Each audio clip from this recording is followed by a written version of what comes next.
I now, because of the not-for-profit, I feel like I'm in a position where giving back to other young people and giving back to the community is so important.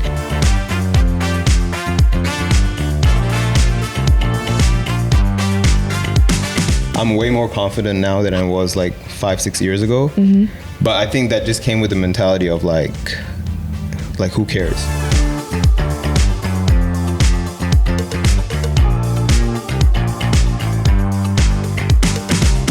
Students only focus on the jobs that are already out there. Let's say Tim Hortons. Let's say if they want to do part-time, they only go for that. They won't focus on developing skills which they can earn money from by just sitting at home.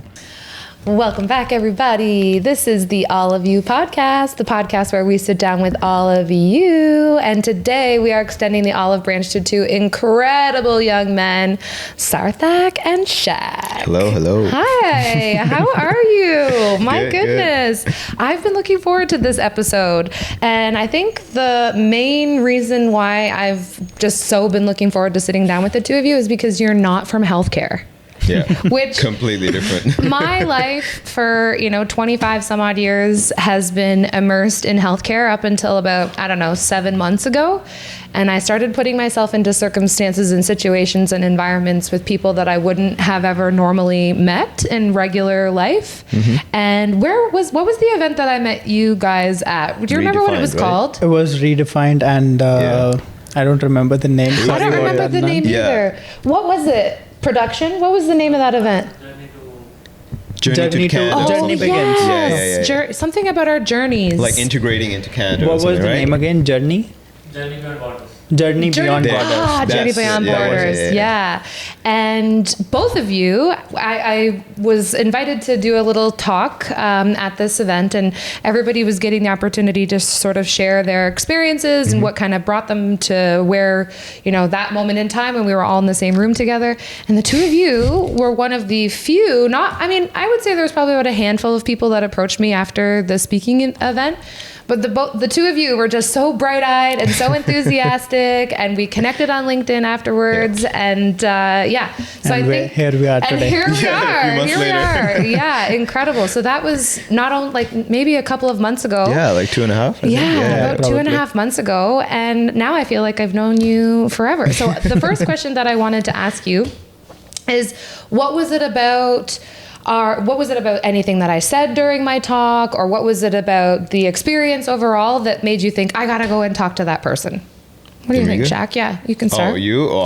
What was it about anything I said? Because I don't remember exactly what you said when you came up to me, but I remember your smile, and I remember, your eyes and because since we came here, obviously we're trying to integrate, trying to learn how it is, the cultures, how it works, get into the work environment.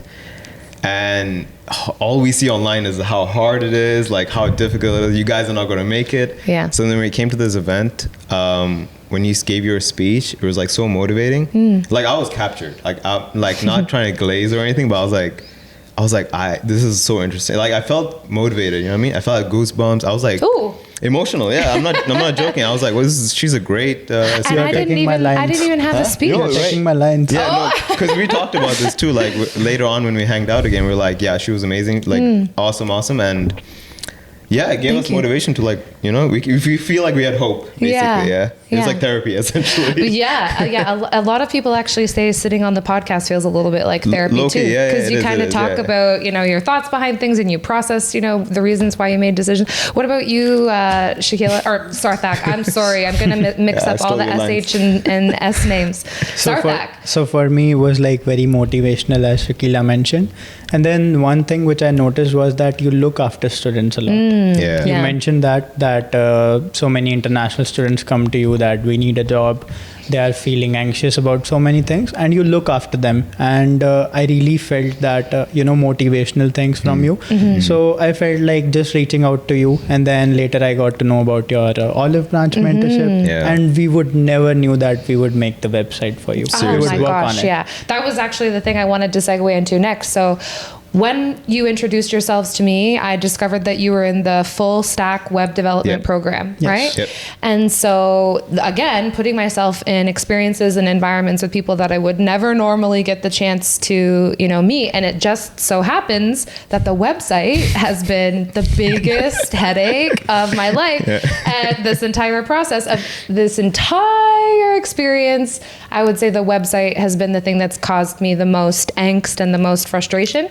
And enter Sarthak and Shak, and they have just, completely taken on the website as a project to help the not-for-profit, and I've just been so grateful. We get to touch base once a week, and the work that you guys have been putting, into this as volunteers. Oh my goodness, I'm just so appreciative. It was like you answered my prayers. Like I went to this event not knowing what it was going to be like, and then I meet you two lovely gentlemen. It's the same for us. We didn't expect it to segue into this, but I remember I texted you on WhatsApp saying we are in this course. And then you were like, I have a website which I need some help with. And I said yes, 100% up for it. And I also mentioned that voluntarily. And you said, oh really? Volunteer? What do you mean? You don't want to rob me blind and take all of my money? Seriously? And then, because we wanted to, gain some experience, and then it's not always about money. It's about helping someone. And you've got experience in not-for-profit back in your home country. First of all, tell the audience where you're from. Where do you originate from? I can go first. So I'm from Ludhiana, Punjab. Nice. That is a city, technically a state up north in India. And then I have been raised over there. So I'm 21 years old currently. Oh my goodness. And I did my schooling from Ryan International School, Ludhiana, in the same city, which was 1 kilometer away from my house. And then I did my graduation from Punjab University, Chandigarh, through an affiliated college, which was also in the same city. Wow. And then I had plans after my schooling to come to Canada, but then COVID came and everything. Yes. Then I was like, no, let's wait. Let me complete my graduation. So I did that and enrolled myself in the web development program because I was trying to transition myself into the computer science background. So that is something which I want to. What were you doing originally? Sorry, you were not doing computer sciences originally? What was your original? So in the school, I did arts. That was humanities background. So I studied psychology for 2 years.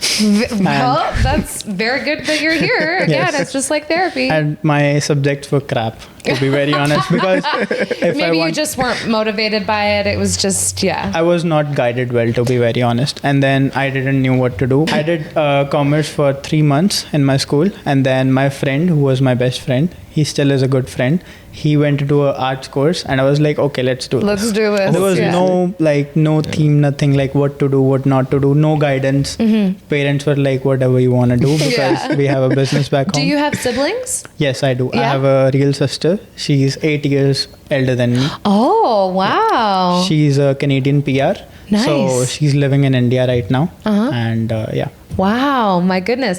And so what made you inspired to go down the route of website development, like web development? So my brother-in-law, he's into tech, and then he told me there is something called as remote jobs, and then you get paid. I was like, this is interesting. This is something which I can do. And then he told me there were 2 courses at that time when I was almost getting enrolled myself in a college. There was one Bachelor's of Business Administration, and then there was Bachelor's of Computer Applications. I was like, this BCA sounds interesting, but I have no background. He's like, it's fine. You'll go through it. I'll guide you and everything. So he guided me. Okay, these are some of the stacks that you have to learn and everything. But it was COVID. Almost the classes were online, and the professors were not too practical. It was theoretical. Oh, okay. So I started with that, and in the final year, when I started going to college, when everything opened, that is when I got super interested that, okay, we can write code and we can see websites.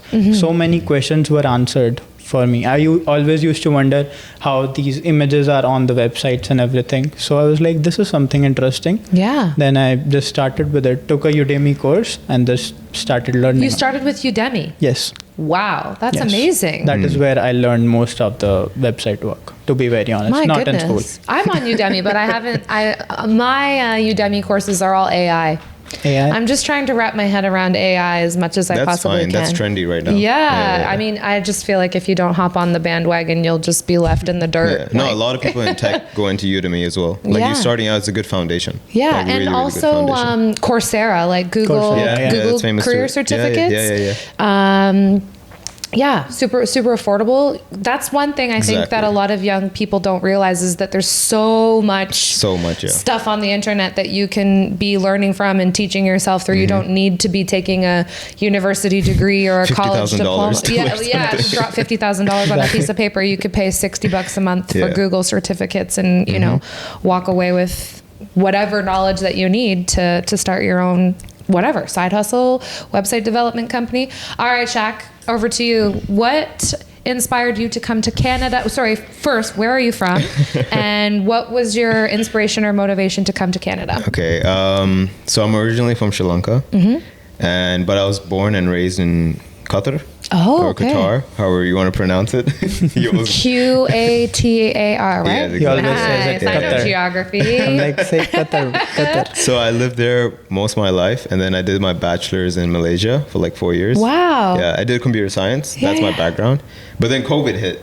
Right. I'm 26. I'm a bit older You're than you. You're a little bit older. Okay, yeah. 5 years. And then COVID hit, and I don't know, I just was struggling to get into IT, so I ended up working in banking. Worked like 2.5 years, and I realized this isn't it for me. Like it just wasn't stimulating enough. So I wanted to get back into the field. Like I just felt like that's what I can do. And then I just want to research like what seems interesting, and web dev is something I'm like, oh, this is creative. Yeah. And all that. So it just felt and the internet's not going anywhere. Websites are not going anywhere. So it's like almost a guaranteed career path where there would always be opportunities. Yeah. So that's when I chose the course, and I'm like, I feel like I'm going to enjoy this, blah, blah, blah. And now I'm here. Yeah. And so why Canada? You were in Malaysia, you've been in Qatar, like why Canada? This is the thing that I always kind of try to grapple with is why, not that I'm not grateful that you chose to come here, but I wonder all the time, like what is it about Canada? When you were in Malaysia making decisions, why? Because honestly, when I researched, I checked like which countries are good for tech, like where's the market well and all that stuff. And I'm very familiar with like Canadian and American culture. So I'm like, it's not going to be hard for me to integrate.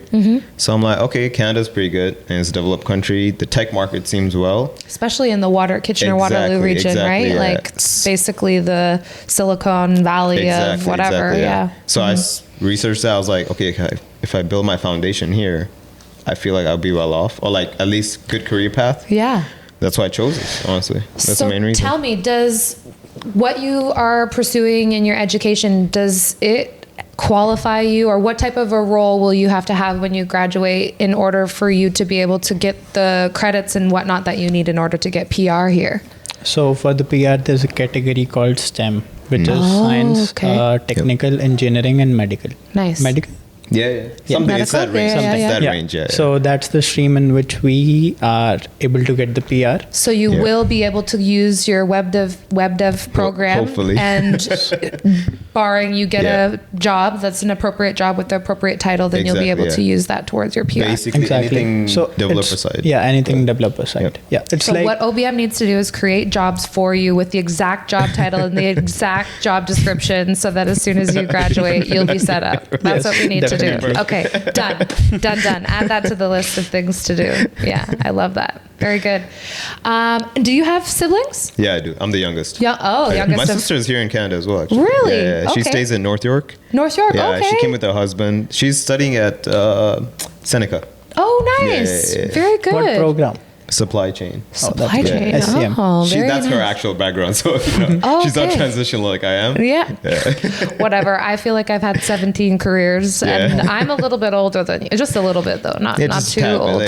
But when you said how old you are, oh my gosh, when you said how old you are, Sarthak, it made me think I've literally been working in my career longer than you've been alive.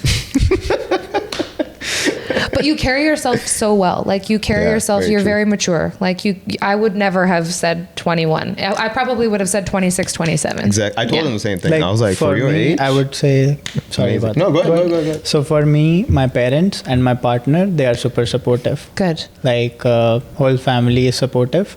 I would say I was not studious, like back in school. In graduation, not for 1.5 years. Me neither. But then I realized, okay, I need to do something. What am I doing? I used to see people around me and used to be like, no, this is not something what I want to become. Yeah. Like I used to be a sports person. All I used to do was play every day. What were your sports? I'm a national football player from India. Oh, like not this football, this football. Soccer. Yeah, soccer. Yeah, okay, soccer. Yeah. So I played that and I wanted to pursue that. Like I wanted to go in that field, but then I realized that this is not something which I could go. Like, there's a lot of corruption in India for this. A lot. Is it kind of, there's the same sort of culture with cricket too? Like Yes. is there kind of the same sort of corruption? Cricket has a lot of fan base in India. Soccer has it a lot as well, but that's more in south region in Oh, India. I see. And then the issue is that I should be talking like honestly. Issue is that let's say there's a category under 17. Only the people or only the students who are under the age of 17 can play. But people like who are above 24, they have been playing from 8-9 years. They would get their age to be under 17 and they would play. Yeah, I know, it's That's crazy. the issue. It's crazy. What? They You're not actually even do the that. same physique or Yeah. physique or It's anything. like they got 8 years development to like Even compete for me, against them. Oh like, my it's like gosh. crazy. One of my friend, he didn't had good beard and everything. He was short and he was in his 12th grade.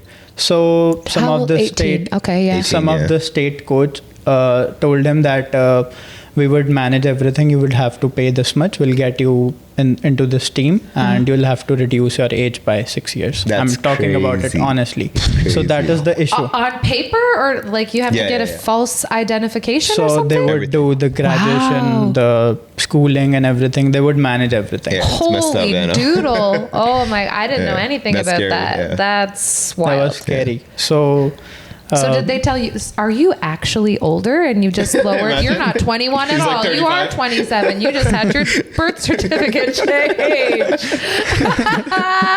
That's why you seem so mature. no, I'm 21. Solve the mystery.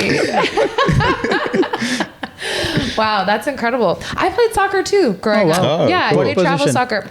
I was forward. Yeah, I played wow. forward. Yeah. Yeah, midfield sometimes. Striker. Yeah. I had knee surgery in high school, which kind of derailed things, but I played soccer, basketball, volleyball. Oh, sports person. I like golf actually. Golf is Oh, wow. a new That's good. thing that I'm actually picking up, which is new, but I quite like it. Are you practicing in the range or like you're going around? Yeah. So I went to the driving range for the first time this Yeah. summer, It's and I fun, did right? pretty good actually. It's Like so I bad. was really impressed how I was able to hit it like all the way across. Was the, someone teaching you or like you Yeah, just, yeah. okay. My partner's a golfer. He's a pretty good okay, golfer that's too. pretty cool. He'll deny it, but he's a very good You ever golfer. did golfing? No, you've never My it's not golfed? that father loves easy. it. Like we have a business, so my father used to travel to different countries. It's an exporting business. Oh, okay. So we make sweaters and everything. Nice. So he used to go to nations. He has friends, so he used to play Oh, golf. he used to Can play. he You hook know- me you know up Trent? for textiles for an Etsy shop? Yep. Woohoo! You're helping me with a website and Etsy. Keep going. Okay. You can't go anywhere. We're creating jobs for both of you because I need you to not leave anywhere ever.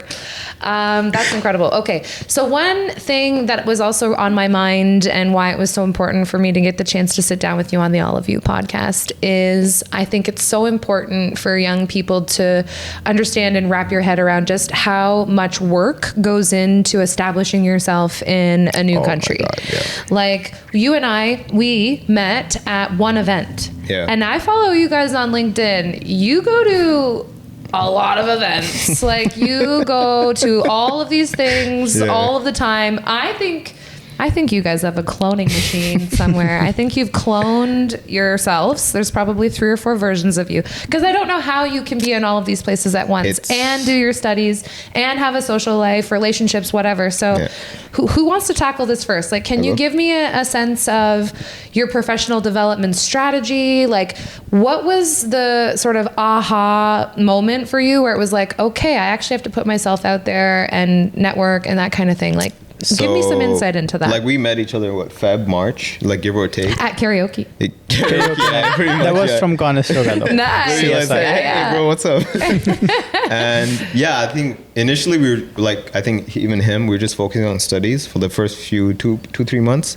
And then once we got our first job, and then we got used to that, we're like, we can. What was we your can manage first it. job? So I work in the shoe company at the shoe store. Walmart. Oh Yeah. yeah, Walmart, my man yeah, at Walmart. Walmart. The shoe company. Yeah, Ooh, yeah, we yeah. gotta talk. I love the shoe company. So initially, that like once I started working there and studies, I was like, okay, I can handle this. And then even he was talking about it, like after you do it for a bit, you get used to it, and we're like, we can squeeze in more and more and more. Talk about how we met, like semester changed and everything. Oh yeah, he wasn't in my section. The first, Oh. I didn't even know he was in my course. Oh. I just met him in trip. I'm like, hey bro, where you from? He's like, from this. I'm like, Me too. What course are you from? He's like, web development. I'm like, what? Me too. And I was like, what semester? He's like, first semester. I'm like, me too. What's up, bro? You How know do we that not know each other? Spider-Man meme where everyone is It's pointing. like that, yeah. So That's then so we funny. got talking, and then I saw that he's very productive too, YouTube and stuff. And Yeah. I was starting content creation, but I was not as productive as he was, Mm-hmm. and it was so cool seeing him. And then it got me motivated, and I started making videos too. Yeah. So I was making some shorts, and then I was still doing work, and I was studying. I was like, I can still manage all this. Like I was still having some sort of social life as well. Good for you. So, and I'm pretty sure you see, he does more than me, and right? And I know. I'm like still like, yo, I'm full. I'm good enough. So like, yeah, I was saying like he does like 50% more, whatever it is, and I feel like a full up tank, right? But honestly, like we were just talking about this too. It's the people you're surrounded with. Mm-hmm. Like initially, I felt like, oh, this is so much. Like, how am I supposed to handle this without burning out? But then having him, and we have some other friends too, it just, we can talk to each other and like share the workload, just motivate each other. It's kind of like the Billie Eilish song "Birds of a Feather," right? Like birds of a feather flock together. So it's when you I know surround that. yourself with other like-minded people who are equally as motivated, it kind of keeps you Very true, yes. inspired. Yeah, yeah. Definitely. And they say that the people that you surround yourself with are a reflection of who you are, Yeah, it's right? true. Yeah, Yes, yeah. definitely. And so to choose the right people in your so crew important. is really Yeah. important, Like- for sure. Definitely, 100%. So like we were just saying too, like in our class, personally, I wasn't like I didn't find a lot of people who had the same work ethic, or like who wanted to work hard or like develop themselves here in Canada and everything. And so when I bumped into him, I was like, hey, this Yeah. guy's great. Like he's got the energy for it, and his energy came on to me too. Yeah. Like with IT club, content creation. It's all because we're always hanging out with IT each club, other. you guys are like vice president and president and Yeah, yeah, CEO yeah. and all of the positions of the IT CEO. club too.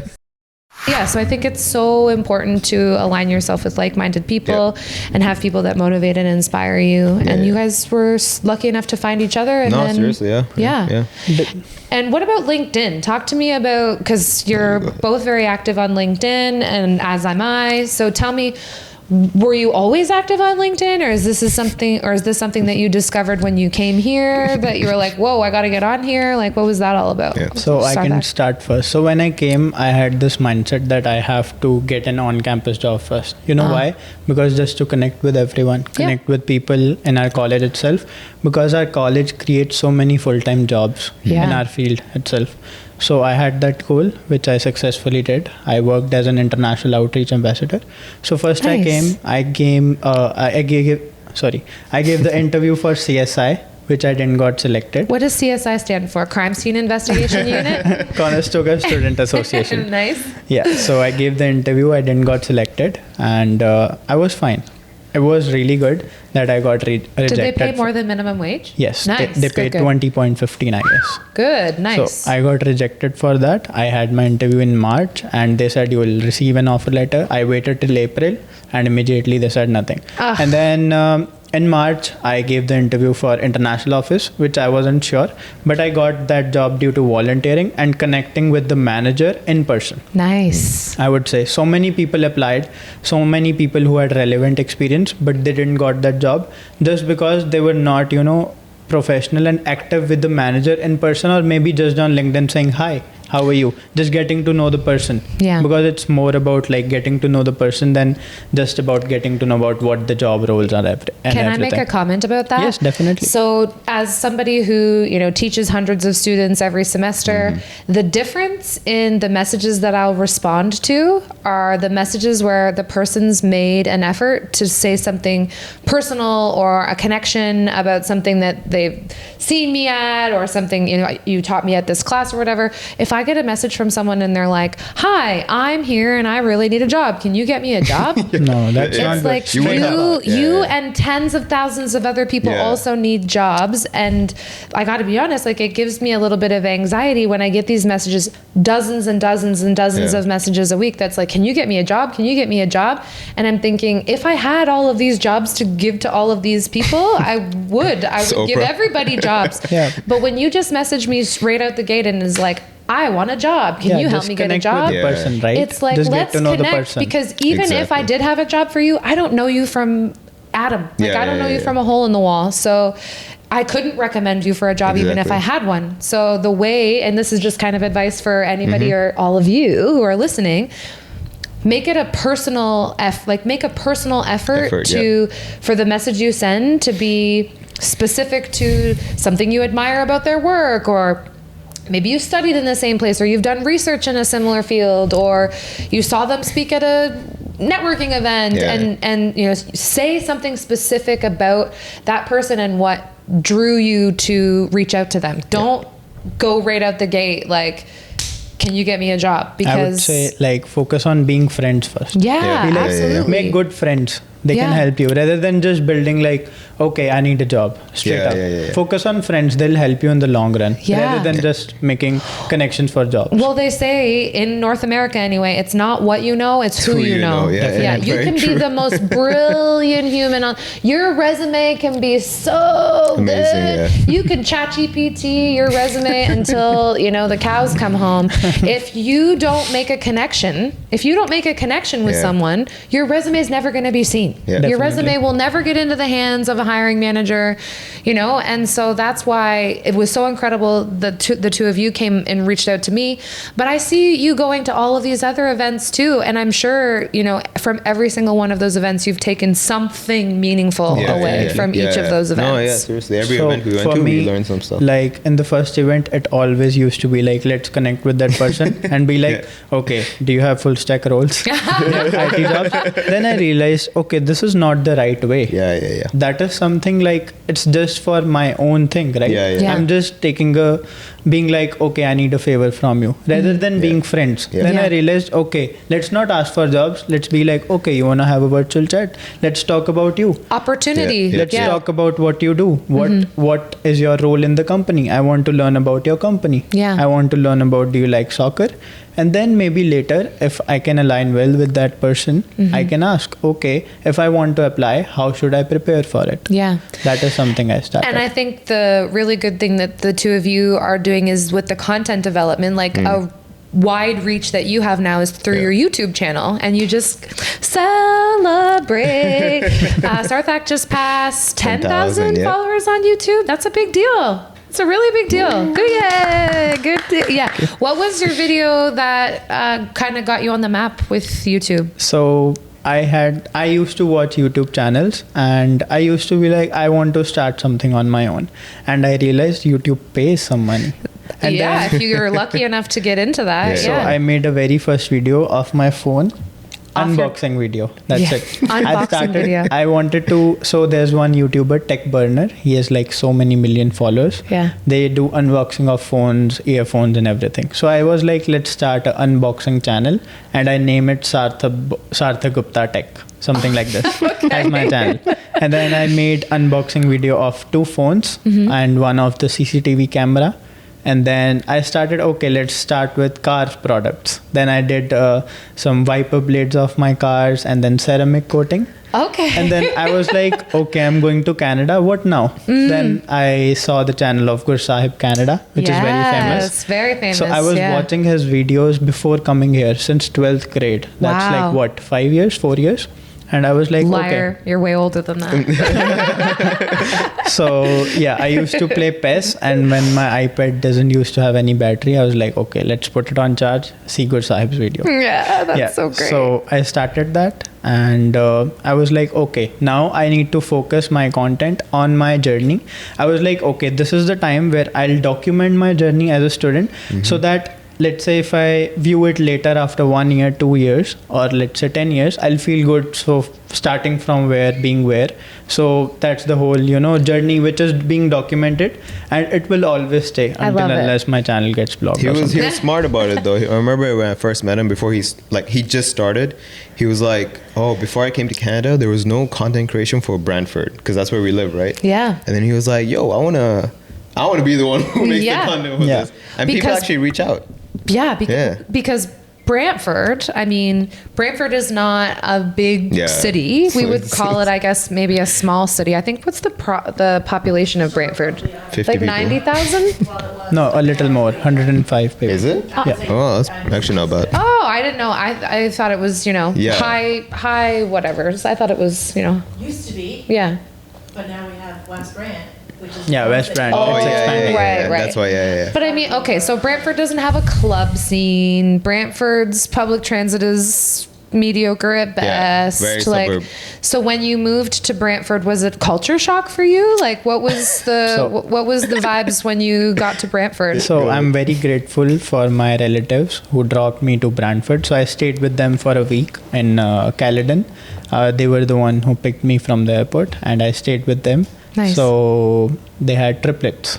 So they are 10 years old. So I met them and everyone. Oh my goodness. They came to India when they were like, 5 years? 5 years back then? Yeah. I met them, and I was super grateful that they dropped me off over here. Yeah. And when I came to Brantford, I already paid rent like $1,400, first and last, 700. Yeah. To a Chinese person who showed in the pictures that this is some ground floor. Oh. I visited that place. There were 8 homeless people sitting outside. The city was like, I was like, what is this? I don't want to live here. Oh no. And my relative, he was like, no, you're not living here. You had already paid the deposit too. Oh and my then gosh. I came over there, and we told him, okay, we'll drop stuff. We don't have stuff right now. We'll drop it later. And then he said, let's take him to the basement where the place was. So it was like one door, and then there was another stair down. So it was like no windows, nothing. I was like, That's this is illegal. not even a legal That's not basement. a legal basement apartment. It has to have a window. Definitely. And then he was like, okay, let's take him to the basement and talk to him. Let's take him to the basement. That sounds creepy. I don't like that. And then Let's take him was to the dungeon. Yeah, and then he was like, return his money right now. You lied to him. And then he returned me, and it took me 25 minutes just to get the e-transfer, because maybe first time it takes time. I'm not sure about it. Yeah. Well, thank goodness you got your money back. Yeah, and then immediately there was one more place which I was looking for. It was super clean, and the owner was from Syria. So it was super nice. And he's just 23 years old. He owns 2 houses. Wow. Runs a good business, car business. And then he said, I have the space available.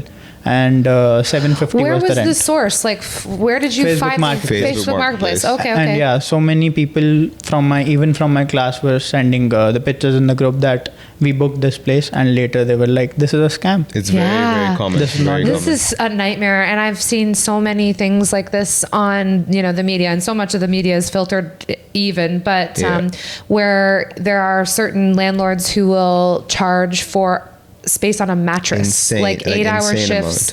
8-hour shifts on a mattress in the middle of a kitchen or something. And people are so desperate that and if you don't know any different, you just see whatever the pictures are that people post. Pictures and you were looking so good. You hope that they're honest. All the photos look good. We knew a guy were so good. We knew a guy who literally lives in the hallway. Like, the small hallway, he pays like $500, I think, and he has a mattress there. For a hallway spot. That's the issue. Like, what people are doing here, even Indian community, I don't like this thing.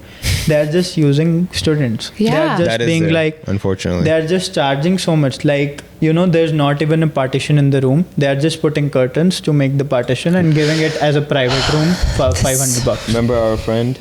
There was was it like next to the bathroom, there's like a small door where you have the linen closet. The linen closet? Yeah. Someone put a mattress in there. There's no air conditioning, no They're window, just paying nothing. $300. It's like I don't know how she just sleeps there. It's a girl too.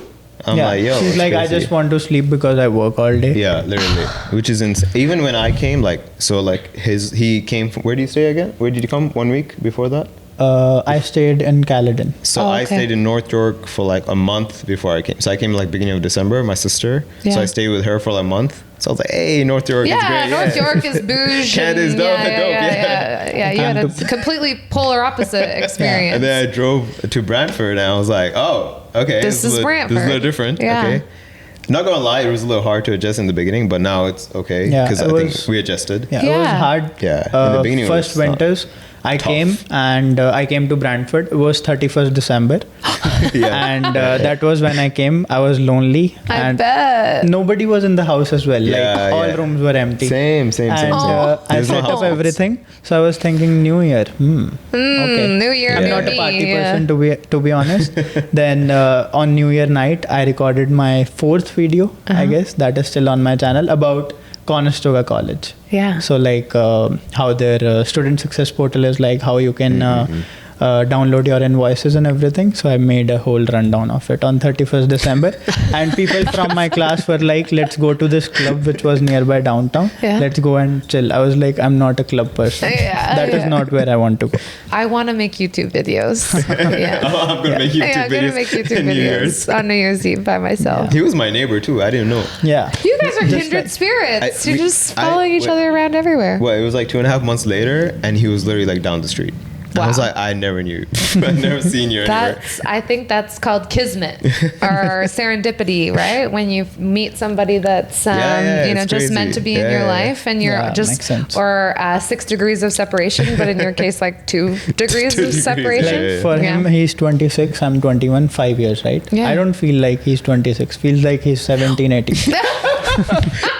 I think he's trying to say that in a good way, but Good way, good way. In a good way, Like yeah. not a kid, but like, you know, the vibe. It doesn't feel like he's elder than me. Like, I feel so condescending, I don't know if basically. I've ever told you how old I am. How old do you think I am? Okay, let me guess. I haven't told you. Okay, good. Will I be beaten later? Okay, No, you will 31. not be- 31, okay. 30s, yeah, 30s, I would say. 30. I'm in my late 30s, yeah. There you go. 37. Like 30s, Yeah, 37. You don't look 37. That's good. Compliment. That's good. The You will thumbnail. not be beaten later. You're good. We don't engage in violence here. We're all friends. Yeah, I think just going back to the whole housing thing in Brampton, they passed a bylaw that landlords actually have to have a license to be Yeah. able to, and I guess the space that they rent out has to be approved before it can be listed, but I still think there's shady stuff happening. And you mentioned the girl, like, people are listing, you know, female tenant only, and I Oh, saw some yeah, other yeah, creepy yeah. thing There's that a was lot of like those. willing to negotiate a friends with benefits discount. Crazy. Like, there's just, and it's so strange to me that it's like other internationally trained people, like other people who immigrated here, who are They don't- taking advantage of other immigrants. Like, it just doesn't make 'cause sense to they me. know, like, the people who come in, they know they're desperate. Like, the amount of stories I hear is crazy, but Yeah, they know they're definitely. desperate. So they're basically taking advantage, right? Flat out, Like, yeah, period. I remember there taking was advantage. like, I don't know, like you see like the upstairs, like the bedroom, whatever. Maybe like a third or a quarter of that size. One guy was charging $800 for that, and I walked in. I'm like, no, I ain't taking this. No. And the people living there were trying to convince me like this is the best. They knew I was new. They I were would like, nah, say you should get like this. our own community is benefiting from us in own way. Like Yeah. I would say the Canadian people, they are so better than that. Our Indian community are just like robbing us, I would say. That is Yeah, one which thing is which hurts a sad. lot. It is sad. Everywhere, in jobs, in housing, everything. Can you talk to me a little bit about the jobs that employers have where they like sell the job to you? I don't remember what this is called. There's like specific jobs that employers get funding for, and then they'll give the job to an It's like international agents, basically. It's like they're like, Agencies. we will get you the interview. If you get the job, pay us like, I don't know, $7,000, $10,000, whatever. I've heard even Even more for than that. part-time. I've heard I like don't know the $40,000, amount. $50,000 you pay Oh, for Even this for job. part-time, even for part-time. Yeah. Yeah, it's insane. Like, because they know it's so competitive now, right? It's so competitive that they don't care. They literally take out a loan to get this job. I would say like I know one thing that I got to know from a friend. He's like, let's say if you drop a resume at Tim Hortons or something like this, they'll just steer your resume. Even the students working there, just because if they give it, it could take away shifts from them. Shifts from them. And Or I was like, friends. why? Or a friend's opportunities or I knew a whatever. friend, Weird, right? Like own community. It's unfortunate, but Yeah. And in this region too, I've had many conversations with my students about this. The Kitchener-Waterloo region, there's Conestoga, Waterloo, University of Waterloo, Laurier University, and then Conestoga has all these like mini kind of campuses kind of dispersed around Kitchener-Waterloo, Cambridge. So you're not only competing with Conestoga students, you're also Laurier competing with University of Laurier. students. And then, Seneca and Sheridan, they're not too far, outside of this region either. And even Fanshawe, is not too far either. The issue is that students only focus on the jobs that are already out there. Let's say Tim Hortons. Let's say if they want to do part-time, they only go for that. They won't focus on developing skills which they can earn money from by just sitting at home. Freelancing. Let's say video editing thumbnails for someone, or maybe creating websites, content writing, blog writing. There are so many jobs, and they won't volunteer. Let's say if you want to get a job which is paid, first volunteer and showcase your work. Once you get that experience, ask that person if they have job or if they know someone. Basically like building a portfolio, right? Like you need to show that you're willing to work. Increase your credibility. I think we even did a small video about how to get jobs. Not how, like, it's not like we get jobs like this, but you'd be surprised by how many students don't know the approach. Right. They don't dress well. They just have a random resume that they just no effort at all. However they pulled it together. It's just to me and him, it was so obvious, but then we didn't realize how people didn't realize. Like the place I'm working right now, there'll be people coming in groups of 6. And they're just standing with their there. backpacks, and then their friends are all kind of standing over it. No one's going to get impressed by this. Like when I was doing it, I was doing Especially all by myself. in retail. I was going in, and as competitive as it is, like you just have to keep trying. Like some people just try for 2 days, they're like, this is too hard. I've also heard a lot of students say to me, I don't want to volunteer, I don't have time to volunteer. And it's like, well, if you don't volunteer, it's going to take you twice as long to get a job. And so you'll be that much more desperate in 6 months from now, being like, all I've done is apply for all of these jobs. But if you had spent that time putting yourself out there and extending the olive branch, as we say. I would love to share about my story, how I got a job from volunteering. I would love. So there was a tax clinic in my college in February. So that was not even relevant to my field because that is into School of Business and everything. So there was volunteering opportunity in which we had to file taxes of students in our college, and there used to be a manager. And I was like, okay, why not? Let's volunteer for it. Something I would learn, maybe leadership, communication, and then I would get to know the people inside, right, in the college. So it was a long process. We had to register through CRA, and then we had to get a police certificate by going to the police station. And so many people had that announcement in the college. Nobody from my class applied for it. Nobody. And I applied. And I got in, and then I got to meet the manager, who was the manager for the Brantford campus and the international office.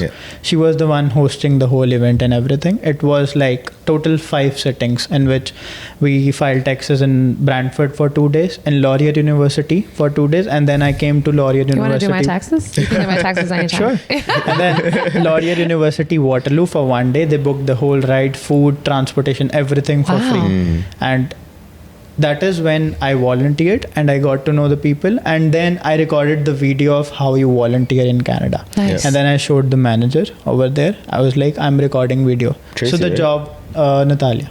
So the job was basically about an international office, about giving information to students about the resources available in the college itself.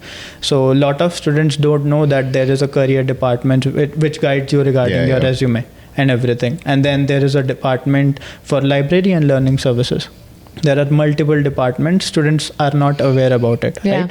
So we were giving information to them. I tell my students every semester, like, you pay for this through your tuition. Definitely. You're paying thousands of dollars. The money that you spend is not just the classes that you go to. It's your gym membership. It's your academic support through library services. Like, they will full on help you with research papers. Like, they will help you get all of your journal articles and stuff. Because a lot of students that we know, they just they think all that money they're spending is just for tuition class. It's They so literally much don't- more Yeah. than we that. have so, even So much we more Your than that. textbooks at Conestoga, I think, well, at least in Yeah, our it is. program, they're It is, actually it is. incorporating the textbooks in as part It of your is. tuition. It's part of the tuition, yeah. Yeah, We because so literally many even students have- are not buying the textbooks, so then And the then college the was like, gym membership. Gym, which- exactly. We have Yeah. gym membership, pool, basketball. None of them are using it. Yeah. I'm like, it's literally free. Well, Yeah. not free, but like we're paying You're for it. paying for it, so Might why as well not use it? Exactly. Yeah. So like, they just don't realize how much resources there is. I know. Yeah, and then continuing to what I was mentioning, I volunteered and then I got to know. I got that job. I did that for 4 months, in which we used to do presentations for students.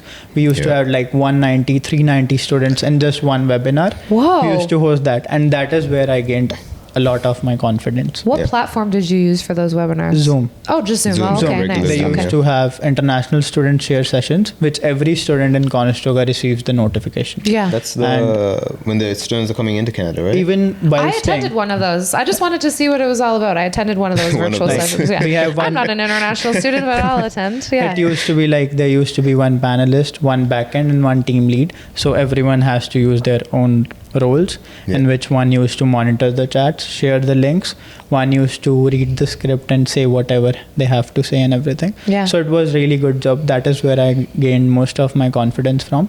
And I guess that job I got from volunteering and maybe YouTube. And then they offered me a job of student content assistant, in which I had to make Instagram reels for Instagram, like Yeah. shoot videos and everything. They were like, "This is the job." This is a paid technically for you." position. Yeah. Yes. Wow. Yeah, Content creation, I got basically. more than minimum wage in that for 4 months, and then that is so I'm in my third semester. That was the job starting in You've third had more semester. jobs in your 3 semesters than semesters, I've had hold in like 10 years. So I did like then I saw a job for OER assistant. Mm-hmm. That is Open Educational Resources. I read something which said web stuff in that job. So that Web was stuff. whole backend stuff. I was Yeah, not yeah. sure.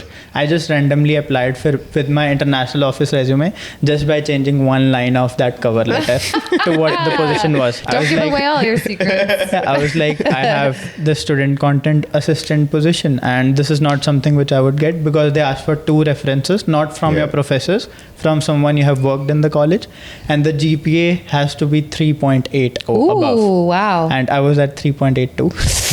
So By close. the skin of your teeth. That's great. I applied for it and I got the interview. And while the interview was going on, in the end, the manager mentioned that you got this job, we'll be sending you the offer letter. I was confused. I was They like, offered you it on the spot. Yeah, that Yeah. can be a little bit like, what? Yeah.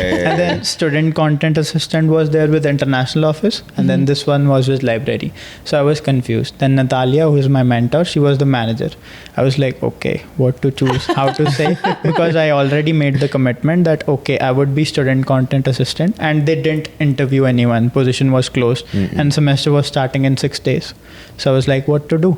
She's like, you didn't sign any contract yet. I said, no. She said, all good. Then she had a Teams meeting with the other manager, the higher ones, and we talked about it. They were so comforting, and they talked about you should go for things that will benefit you. If this is giving you experience to your field, go for it. We'll hire someone else, and we'll stay in touch. This is your family. Yeah. They were That's so sweet. supportive. Yeah. That Yeah. is where I got to know about Canadian culture, which Yeah. is really amazing. I It love is, it. it is, I it is. love it. I love it, to be very Yeah, honest. He loves it so much, he says sorry all the time. Sorry is a part of your regular vocabulary now. You apologize a lot. So where does Walmart come into all of this? So I'll talk about it. So OER assistant, Yeah. and then that is totally remote job. I Yeah. work from my home 15 hours a week, and the pay is $20 per hour. Nice, okay. And it's all remote, and then the work is completely related to my field. I Yeah. code.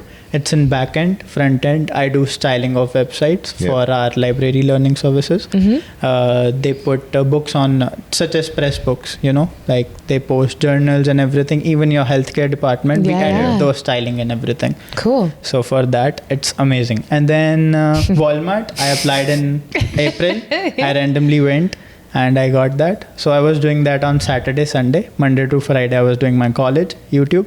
Saturday, Sunday, I used to do full hour shift, 7.5, 7.5. So I used to go to Walmart 8 to 5:30 on Saturday, Sunday, then start with school again. Yeah. I've messaged you because I have kind of a weird schedule too. I've messaged you at like 2 or 3 in the morning and you've been awake. And I'm like, why? He Why sleeps are you super awake? late. And I'm like, Man sleeps late. I'm just like, do as I say, not as I do. Get some sleep. Get some sleep. Because, it's when you come across people who have similar work ethic. Yeah.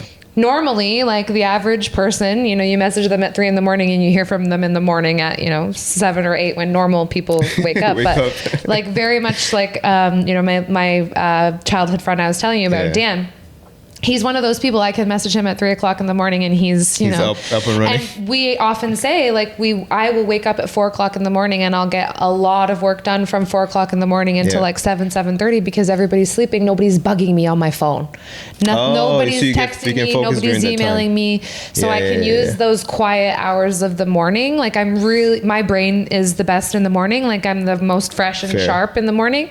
So I'll go to bed at like 8 or 9 and then I'll wake up at 4 in the morning and I'll just work and I'll get so much done in those wee hours of the morning because there's little distraction. It's quiet, and so that's kind of a weird. I'm not like him. I have to go somewhere like it's quiet. I can't work at home. He goes to library. I always go to library. You go. I can't because it's like I cannot focus there. Because for him, he's like, it's not my environment, it's not my setup, so he can't really work.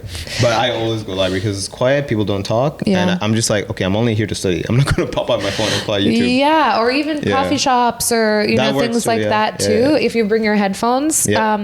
My co-host Sham, she's been on a number of episodes, and she says that she can't study at home anymore either, but it's because of the pandemic. Because so much of her schooling was online and so much of her, you were isolated for so many years and, you did so much of your learning online that now she feels like she needs to be around other people and kind of needs to have the little bit of the distraction around her. It's like a psychological effect, I think. Because I think they say that you shouldn't work where you sleep. Yeah, that same room. Like, I wish I had enough money to have another set. It's not easy. It's not easy to avoid. But like this workstation for me, I know you guys on camera you can't see or on audio you can't see, but I have certain kind of zones in my home, and when I'm in that zone, I'm in work mode zone. My partner who lives with me, we also, he just knows when I'm like in that area, like I'm not here. Like I'm not here. Wait until, I emerge from the office space and then That's good though. At least there are some barriers, right? Yeah. But that was a very conscious, decision to make sure that I had like a workstation that, because if you don't, you can get distracted. For me, I make my bed and all good. His room is not the biggest, but he somehow does all the work. I don't know how he does it, but yeah. Did you mention what video it was that went viral on YouTube? Which one was that? Day in Life. Day in Right Life. now it's almost at 500k views. Which is just crazy. like 20k more views, I guess. Wow. Yeah. Are you monetized? Yes. Good for you. I can just talk bluntly about it. Please, I would love to know a little bit more about that. Like from that video itself, I guess I earned close to $400. Yeah. What? You can start monetizing at 1,000 subscribers, right? Yeah. So the You thing is that you need to have 1,000 subscribers, but 4,000 watch hours. So like for 4,000 hours, people have to watch your videos in 1 year. The conditions change over time. Before, I think it was just 1,000 subscribers and you're good to go. No, it was always been 4,000 watch hours. So watch hours. So if somebody clicks on your video and watches for 12 minutes. And then it's 12 minutes counted. And then person watches the same video, it won't be counted. Oh, really? From the same ID. I have actually noticed that on our YouTube, because I'll go on and like see if I can watch it 17 times and like get it doesn't. No, I think it must be attached to your IP address or something. For me, I was smart because I knew that I have to monetize my channel. Yeah. So why? When I came from India, I prepared for my driving license, the written exam, G1. So when I came, I immediately gave that when I was not even a student. Before that, so I cleared my exam on the 3rd day I landed, 22nd December. That's very smart. So I have my license before coming here, right? Wow. So I have that with me, and then I use that as an identity, because if you have to monetize, you only have, I guess, specific days in which you have to give your documents. So if I do that late, no way I can get that. Wait, why? I don't get it. How did you know this before you came here? Like, what made you think of this? I just wanted to get my G1 license for 2 purposes, because I wanted to open my tax-free savings account. So you are so smart. So TFSA account, because I was looking into investments, because I focus like just doing a job won't make you Yeah. financially. You like- are not 21. I don't care. You did not. You changed your birth certificate. I'm just gonna keep going back to this because what 21-year-old is thinking about know, TFSA? right? Like Yeah, that's yeah. incredible. I was like, let's open TFSA because it has a contribution limit every year.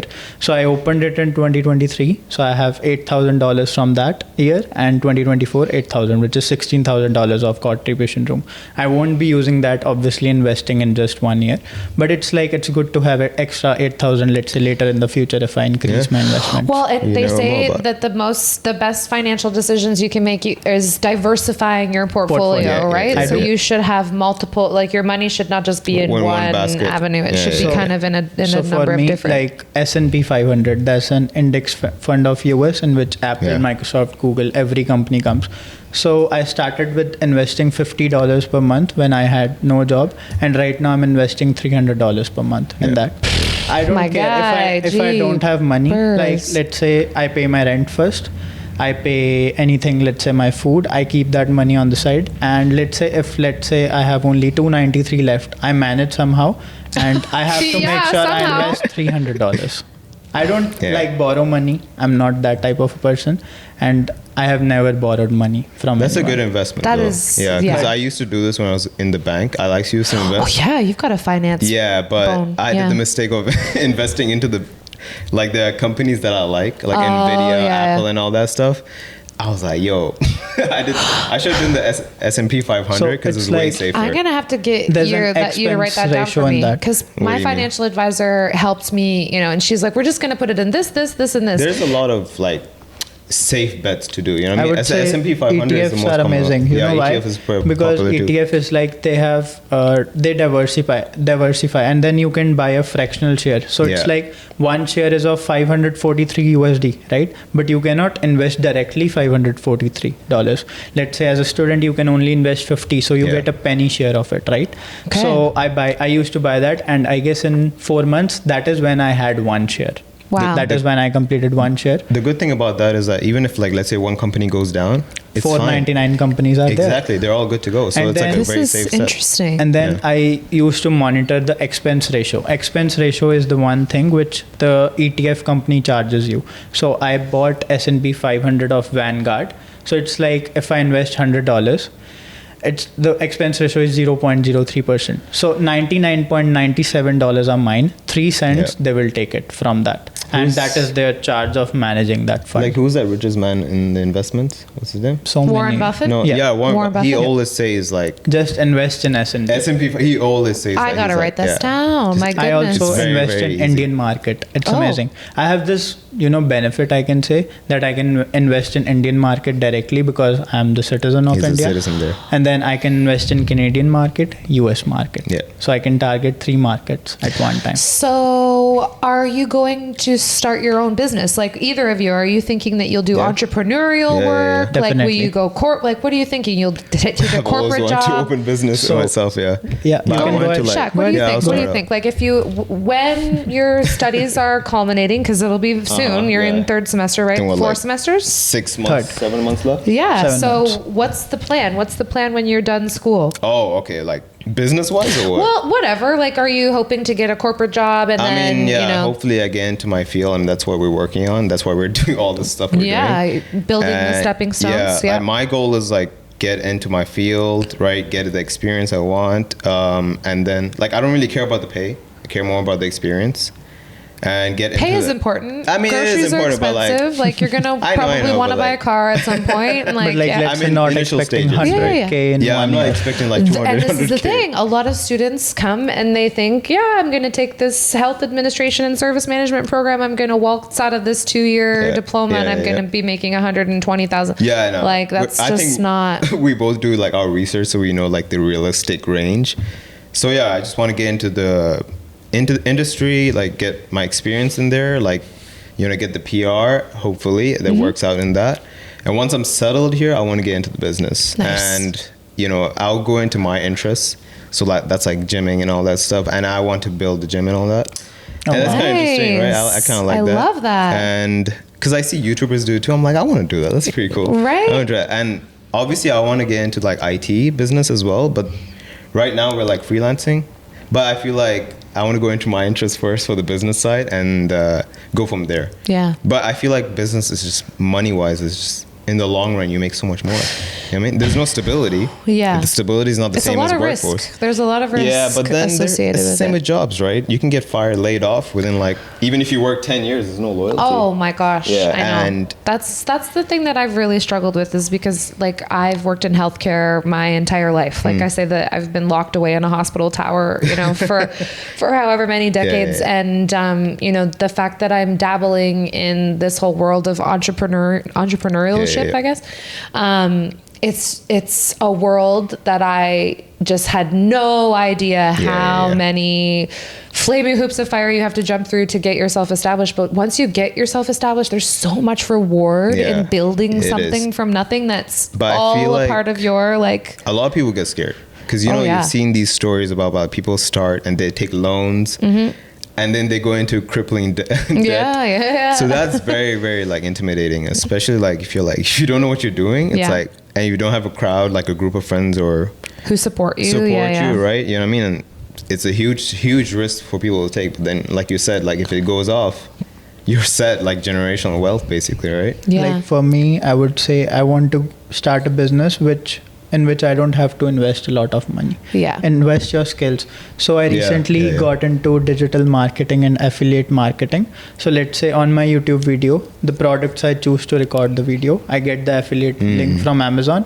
I use that and I'm earning money from that too. If people click on it and if they buy, I get some commission from it. It's the same thing YouTubers do, right? When they're reviewing products and stuff, and then they're like, hey, click on this product. Yeah, or your Amazon storefront or whatever, right? Like no, you have to register as Amazon associate account, and then it gets you a link on the top that is link for your account. If Man, I should do that with all of the crap that's on everything this you are podcast. using. Definitely. Oh yeah, you could because it's not your I'll products, guide you right? on it. Yeah, I'll show you later. I would love that. And sure. apart from that, talking about business, so there's some background stuff going on right now. Production.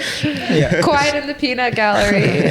So talking about business, I want to first get into the corporate job. I want to work in the industry, get to know the people, so that if I start a business, they are my friends who can help me, who can support me. Well, they say starting a business is like buying a house. When you buy a house, you need a roof guy, a furnace guy, a driveway guy, a lawn care guy, a pool guy. Like, it's the same when you start a business. You need a website guy. It's not a one-person job. A editor guy. Yeah, we're the IT guys. Personal assistant. You need all kinds of people banding around you and supporting you, because nobody, I don't care what anybody tells you. Steve Jobs didn't do it by himself. Jeff Bezos didn't do it by himself. Elon Musk didn't do it by himself. You need people who align with your vision and who see who see your vision for what it can be, because there's just not a way, and especially not in today's society with how competitive everything is, there's not a chance in hell that you would be able to do it on your own. Definitely. Most successful people are from that, right? I think people should have a personal brand now. Personal brand as in they should have their own identity, either on LinkedIn, Instagram, YouTube. You have to be on social media if you want to grow your business. I love that you talked about brand, because when you walked in, you were like, oh, you've got the green stuff everywhere. It's like matching and stuff. People will point that out. Notice, like my car is green. All of my aesthetic is either olive green or pink or mustard yellow. Like I align kind of olive. And this is not stuff that I knew anything about. We went to a social next. It was like a social media conference back in April. And there was a woman who literally did her entire, half an hour or whatever on your personal brand. Yep. And how, if you think about some of the biggest celebrities in the world, like Kim Kardashian, what are her colors? Nude. Like that nude kind of, very monochromatic kind of color scheme is Kim Kardashian. Or Pink, like the big celebrity Pink. She had the pink pixie cut hair. Or Katy Perry, hers was like the blunt bangs, black hair. It's like small things, right? Yeah, just like little things. Like even when I came to this place, I'm like, oh, the greens. Like it's a small, subtle thing that you didn't have to do it, but it helps. It's the same with fashion, right? Like and you're a fashion guy. You always have good fits. I love your fits. Yeah. I mean, like it's like imagine I'm going to an IT job, like an interview, but I'm like dressed up like 50 Cent. Like, you know what I mean? They're gonna be like, this doesn't really match the. You know what I mean? Like the personal brand brand thing. I think that's really important. It is, Like- and you're right. Yeah, your own voice, like your written voice on social media, your social media Yeah, voice. yeah. Like Like these are let's all. say for you are doing this. You have your own NGO, right? Not for profit, and then you started with your YouTube. You have your LinkedIn. So just the visibility you have is Yeah. gonna be beneficial Growing for you. and And then growing you and have the growing. credibility too, that you are doing it. You are showcasing it to the world, Yeah. so that everyone knows you by name. Okay, Shannon has that. Yeah, Shannon. I think I might not have passed, but I think I'm at 2,500 followers on Hey, LinkedIn. wow. That's pretty Nice. good. Yeah, 2,500 Wait, on more to LinkedIn. go.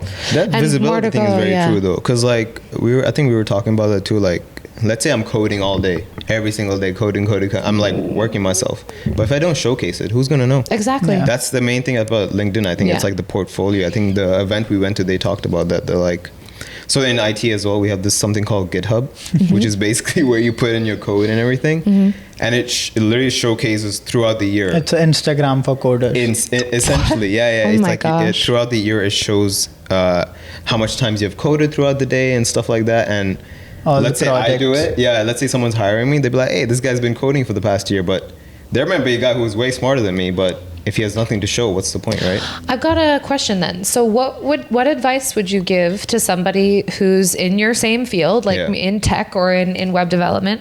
What advice would you give to somebody who's maybe not very confident, like who maybe has a little bit of insecurity, maybe they're a little bit shy or introverted? Like, do you have any advice for somebody Yeah. in terms of how you would be able to kind of step outside of your comfort zone? Because I think a lot of web developers are maybe introverted. They're maybe That's not true. That's super true. social. Maybe, coding all day is what they're good at, and Like, they're I'm- not, Yeah, like for example, me, like I'm not sounds bragging, but I'm way more confident now than I was like 5-6 years ago. But I think that just came with the mentality of like who cares? Like who cares? At the end of the day, what you do is like for yourself.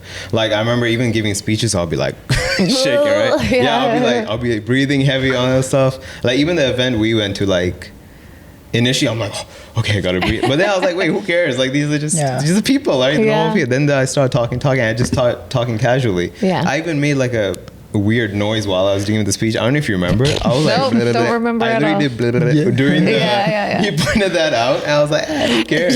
The reality is that people are more so thinking about themselves than they are thinking about you. Exactly. It's It's very, we, very true, I think, as humans, our general feeling is that everybody is judging you, but Yeah. the reality is everybody's in their own head about their own Literally, insecurities and their own whatevers. That Yes, definitely. we psych ourselves out. And I've actually found that whenever I'm, putting myself out there, I do better unscripted. Because if I Same. have Same. something Same. scripted, or I have something that I It's have to not good. memorize or something that I have to follow, I put so much pressure on myself to make sure that I remember every single thing Yeah. and that I don't mess up what I'm saying. But like at Like- that event that we met, Yeah. I just wrote like 5 or 6 Wait, things down on a yeah. cue card, and I was like, I didn't prepare for when you this. said you work better on, like, what did you say? Unscripted, like Unscripted. Did yeah. No I'm like scripted. that. Like, so at the workplace, I'm in retail. I have to talk customers and all that. When I first started, they like say this. Yeah. I was so automated. Make sure I'm you like, hit this point. Make sure you offer them an extra pair of I can socks tell the or customer whatever. is Yeah. so like awkward. He's like, this guy's automated. Yeah. And now, like, okay, it's been like 3 months. I'm doing so well. Like, I went to him like, hey, what's up, guys? Let me tell you one Yeah. thing. He's already a supervisor in 3 I months. got promoted recently too. As a yeah. supervisor at shoe company, and the co-workers working there since 1 year are not even supervisors, just because the energy he brings, Interpersonal skills. just Yeah, that because is- Interpersonal he's skills. interactive, and just Yeah. because Yeah. energy, the growth mindset. So Yeah. it's, Fixed mindset versus And growth not mindset. jealousy, Yeah. like, I have a want very to be growth that. mindset as well. Same, Yeah, yeah. we both have that growth mindset. Like, like whoever you are, like even 2-3 years ago, doesn't define you. No. You can always change. I used to think like that. Like maybe like 6-7 years ago, maybe I wasn't the most academic or confident person. I thought I was always going to be like that. Mm-hmm. And when I meet people years later, I feel like, they still think I'm like that. You know what I mean? Yeah. And I can see myself in the past 3 months. I'm like, so like with the volunteering as well. The first time we did it was for Canada Day. Well, that was the first one, right? I had For 2, your 3, second one, right? Yeah. Third one. He's Yeah, had a lot 17 more. jobs. Yeah. So I remember for that, we had to go greet people and ask them to survey. I was so nervous. Not Yeah. nervous, but I was like, oh, how do I do this? I feel, am I going Yeah. to disturb them? Blah, blah, blah. And you don't want it to be phony. You want it to be authentic. Exactly, right? Yeah. And I was new to the country and everything. But then just this weekend, we volunteered for a Halloween event. yesterday. And I was like, yo guys, hey guys, what's going on? I didn't care at all. Can I just make one kind of insight that I'm thinking about? So you said, 5 or 6 years ago, you weren't necessarily as confident. So you're 27 years old now. Your frontal lobe, part of your brain, 25. fully develops at 25. Your frontal lobe's not even developed yet. What are kind of superhuman are you going to be like in 5 years time? True. When your frontal lobe is fully developed, you're going to be so well adjusted. And How true is that? I mean, it's very true. And I don't know if you know this, but for She's from healthcare. True. I'm a healthcare professional. Yeah, but I don't know if you knew this interesting fact, but people who are neurodivergent, me, your frontal lobe takes a lot longer to develop. Oh, really? So maybe that's why you think I'm younger than I am, because my frontal lobe, you're technically as a neurodivergent, your frontal lobe takes about 10 years longer than a neurotypical person. So I didn't ask that because I doubt your knowledge. Yeah. It's because I know people, I'm like, no, Where's your I don't think it's developed yet. It's still back there. And men too, their brains take a little bit longer to develop as well. So okay. like your frontal lobe is probably well established itself now. To be fair, around 24, 25, I'm like, I need to lock in. Yeah, I think there's just a maturity that comes in. Sarthak, I think, is the exception, He was like the 8 years old. anomaly. My father was always strict with me, but I guess that thing gave me a good heads up for everything. My parents were super strict They too. were super strict. Yeah. Like, let's say if I'm playing and I got hurt, he would slap me. That I got hurt. Definitely. That's a brown Don't thing. tell anybody that in Canada. Oh my goodness. But I respect my father a lot. Yeah. And like for me, I have always had this mindset since I was in 11th grade that they are doing so much for me. I used to feel shy just to borrow some money, just to go out. Like, not that they would not give me, but I had this mindset that I have to earn money. So even in India, when everything was there, I had my own car, house, everything, nothing, no loans, good business. I still used to work at Decathlon once a month. Wow. I used to work just to earn some money so that I can do my expenses. I was 17 years old at that time. It's the mindset that changes a person over time it's as like well. For me right now, I just want to earn money and then establish myself as a good person, and it's time to give back to the family. Yeah. They have done so much. That's kind of how, I don't have any family anymore, sadly. Unfortunately, my mom and my dad have both passed away. But like, I now, because of the not-for-profit, I feel like I'm in a position where giving back to other young people and giving back to the community is so important. And I don't think it really, stuck in my head until, I don't know, maybe 2022. Like, it was in the pandemic. I had an interview for an executive director position. And it was like 6 crazy interviews. And, I get to the final interview and I'm at with the table with all the VPs and, CEOs and whatever. Yeah. And this one guy, I don't even remember what his name was, but I remember his face. He was like, so, Miss Nelson, like, you have a very impressive resume, but what I don't see here is any community involvement. What are you passionate about, and how do you volunteer your time? And I had just been spending the last 15 years, climbing the corporate ladder, just so focused on the grind my career path was a lot, different than an internationally trained professional, because I had nepotism. My mom, my stepmom was able to get me into a job at 14. I had been working a paper route at 12. So I did 2 years of delivering, papers in the community. And then I started working in long-term care. So again, my career was set up for me, but there's just so much to be said about how you put yourself out there and the connections that you make. And if it wasn't for, meeting the right people at the right place at the right time, it just never would have happened. It just never would have happened for me. The same thing. Yeah. Right just now. never would have. Same thing right now. Yeah. If we didn't meet you that day, we wouldn't be here, right? I know. Yeah, it's just one effort, just trying to talk. So many people were there, right? And just see how many reached out to you. Exactly. Yeah. Just talking I'm trying about. to think, like my man here in production, and Robin Preet. I knew Robin Preet before, and she's another one of those people that I just don't know how she does all the things she does. Very, very hard worker. Very dedicated.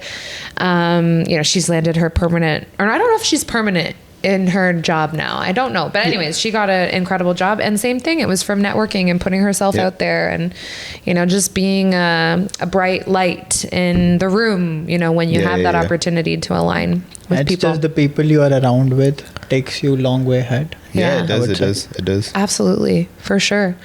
Well, we have a couple of segments that we do on the show, and so I think we'll kind of transition into segments. So Sure. can you pass me that box on top? Yeah, that one right there. Ooh!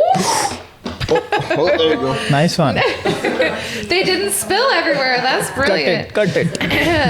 That we'll keep that. That's authentic. Okay, we're good.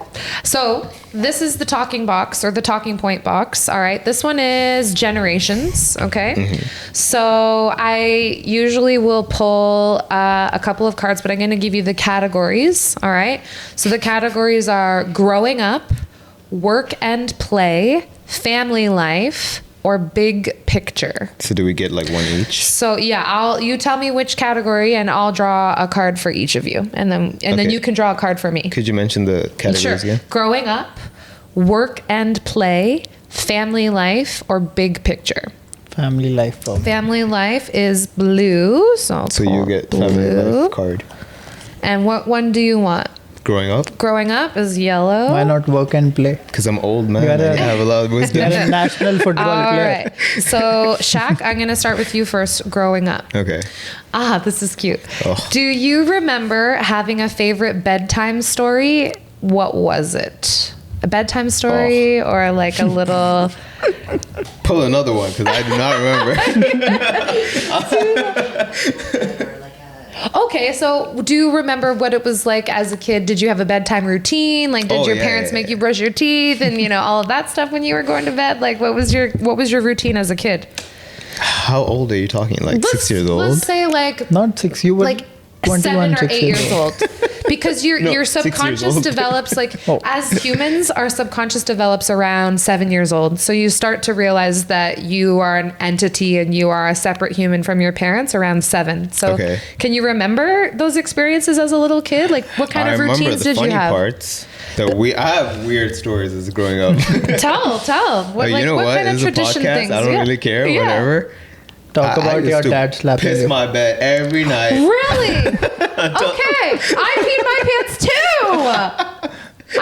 Not bad, but There you go. I never did that. Relating. So I didn't realize this until much later in life, but I used to get so fixated on my work in class, like I'd be writing a test or something, and I wouldn't know that my body was telling me that I had to go pee, and I would just pee Oh. my pants during the test. Oh, okay. Mine wasn't that. Well, bad. that's a But neurodivergent I think thing. a lot of common stories. You can see it online too. You know how like when you're sleeping and then you're going to wake up and you think you're going to the bathroom. Oh, yeah. That literally happened till I was like 12 years old.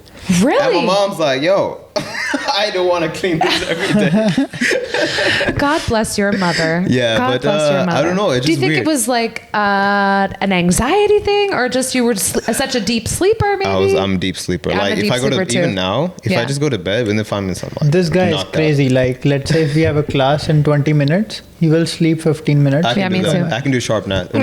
Yeah, I'd be me- like, "Yo, I'm going to take a 20-minute nap." Knocked out on the spot. I cannot sleep. That's so funny. I think him, if he sleeps, he's sleeping. For me, I'm like, I can take a burst nap. I don't care. I'm a sleeper too. I love sleep so much. I love Yeah, I sleep. know, same here. Yeah, I my used to goodness. hate Wow. too much. Do you know Adam Sandler's movie Billy Madison? No, You're is that not the one cool he unless you rewinds? pee your pants. And Oh yeah. When he's like in school and stuff. Yeah. I watched that. Yeah. Oh man. Well, we're all human. All of you. You've Yeah. probably all peed your pants at some time or another as well. The Don't weird tell thing me is, you haven't. No one knows about. No, because I didn't realize how not normal it was until I told my friends. They're like, "You still pee your pants?" I'm like, "Yeah. What? Don't you guys?" I love that you're so forthcoming. That's so awesome. I don't care. And so, any other kind of routines? Like, did you walk to school? Did you walk uphill both ways? Did you? Oh, Tell okay. about the story of your white teeth. Your white You teeth? brush like 3 times a day. He What are has you white talking teeth. about? Oh, you do have very white teeth. I had What I do had you a do? fixation It's on my like, teeth at one Firmino. point too. Firmino, that Roberto Firmino. I don't know. I brush my teeth every night, and my mom He checks has it. a very Obviously. good, Like when I was form growing of up, Can I brushing tell teeth. you a little thing that we did when I was a kid Yeah, to get sure, us go to ahead. brush our teeth? We sang a song. It was "Up like the flowers, down like the rain, chug a choo choo, just That's like a train." cute. Mine was more like. Mine was like across the house. Hey, you brush your teeth. My dad was like, "Are you brushing or I remove my shoe?" Yeah, and my brother would check me too, so that's there too. I like you even more now. I like you a lot now. I like you even more because we bond over the pee pants. This is great. Okay. This one's for my man, Sarthak. So, what is your favorite family memory? Favorite family memory? Oh, that's a sweet one. A lot of them, to be very honest. But the one I remember was when I was, I guess, I don't remember how old I was, but we had a family trip to a mountain area. It's known as Mussoorie in India. It's close to it's in Uttarakhand itself. And my dad's friend had a cottage over there. It was whole private. Nobody was there. And we could see the helipad from the mountains. And that was an amazing view. I was small and I used to have, that toy phone. I used to cry for it. Oh. For my mom. I used to be like, I want that toy phone. And she always used to buy me one. And the trip was amazing. Like whole family sitting, chilling. And I don't think since long time I have had that. Because then my sister and I have 8 years of gap. Yeah. she's And a then little bit older she went to US just for her masters and everything. So she stayed 8 or 9 years in US when I was like just in 9th grade in school, 7th grade in school. And then she got married, COVID came, and then she came to Canada, and then she went back, and when she went back, I came to Canada. So you guys haven't been, like your overlapping time hasn't been at the same. But you guys so are close though, right? Yes, You're still we are close, even close. though the age gap is there. Yes, age Well, gap is because there. you're not actually 21. So. He's the older She's brother. like a mom to me as well. Oh, okay. I love that. Is it my I turn? love that. I love that. And I love that it was a cottage because I have some really fond memories of cottage life growing up too. That's a very Canadian thing, especially Ontario. Yeah, it's like very common, cottage, right? cottage country, like going to the cottage is a big thing in Canada. I'm gonna take big picture, the red color. Okay. Can you grab a red Just card random for me? or like yeah, just just from- random. Okay, why not? Just random. Do I read out? Yeah, read it out. Okay. Who had the biggest influence on your life and what changed for you? That's a good one. That's a hard one. Who had the biggest influence on my life? Well, I would say like I've been alive for 3 decades, and I would say in each decade I've had a different person who's influenced me the most. Perfect So I would answer, I say would say. like Yeah. the first 10 years I would say was my biological mother. And if you've heard any of my story about my, upbringing, my mom was a teenager when she gave birth to me. So she was only 14. And we had a very tumultuous, first decade in that, I was only in her custody, off and on for the first 10 years of my life. But I learned so much about unconditional love because my mom, she struggled with a lot of things. And, at the end of the day, I think, especially in my my brain formative years, like the first 5 years of my life, I was the center of her universe, until drug addiction and, mental health issues kind of started to come into play. I genuinely do not think I would be the person that I am today if I didn't have the experiences that I did with such a young parent in those first 10 years. And then I would say from 10 to 20, I would say it was my stepmom. They had my parents who adopted me, like I call her my stepmom. And she was educated and she, went to university and they were very strict with me and I didn't appreciate it so much, when I was an adolescent. But then, later on in life, it's, looking back and thinking I appreciate how strict they were with me. Because again, without structure and who knows, I could have been running amok and, being a teen pregnant, person myself. Yeah. So it's a really good thing that I had that structure and that, kind of role model, keeping me in line. And then in my 20s, I would say it was my friends. Like my friends were that birds of a feather thing, right? Yeah, like finding, your people and moving away and living on your own. And I moved to Toronto in my 20s. Actually, Toronto was like the greatest love of my life. You know, I had always had my eyes set on living in the big city. And I think, you know, the experience that I had living in the big city really also was a big contributor to opening my eyes to different cultures and then inspiring me to want to do as much travel as I've done and meeting people from all over the world and putting myself in unusual, you know, circumstances and environments on a regular basis. Like, I think it's really important, and I know not everybody does this, but I think one of the biggest things for me in my development was being able to put myself in different environments with different people and not having just lived in the same city my whole life and eat at the same restaurants and, you know, your high school's around the block and, you know, like I've just lived in so many different places and, you know, met so many different people, and I think that really has shaped my perspective now and, you know, starting this not-for-profit and realizing the importance of diversity and equity and inclusion.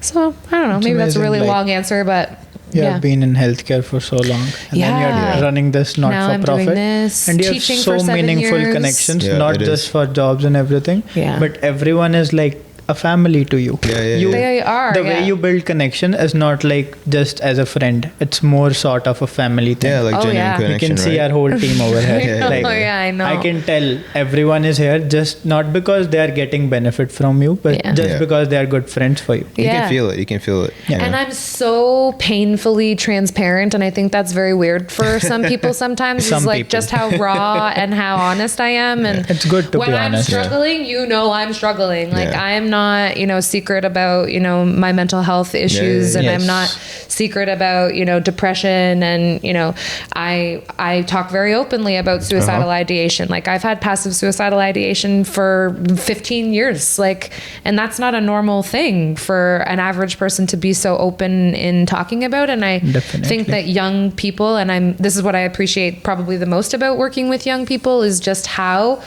open people are to that conversation around mental health. And, you know, we don't have to all just be walking around phony baloney pretending like everything is okay, because it's okay to not be okay. Like it's okay to not be okay. And if you're not okay, you should talk about it, because you shouldn't keep those things inside, and you shouldn't let them fester and, you know, turn into something much bigger. You should, in my opinion, you should be very forthcoming about what your flaws and idiosyncrasies and the quirks that make you human, because then you can relate to people on a much more human way, as opposed to just the highlight reel and everything's great and rainbows and butterflies. Like that's not the human experience. Exactly. It's just not. We all struggle. We all struggle in different ways. We all struggle in different levels of severity. We are all able to bounce back in different, you know, paces and speeds, and all of that, I think, is something that is at the core of who I am today now in I guess this is my fourth decade. In my fourth decade, I think the thing that I'm striving to do and push into the universe is authenticity and transparency. And I love that, you know, that whole family thing is your family doesn't necessarily have to be the family that you're born into or the family that you're related to by blood. You can choose who your family is. You can choose who your people are. And if your family are people who are toxic, or your family hurt you, or your family emotionally, you know, abused you or whatever, you don't have to stay with those people.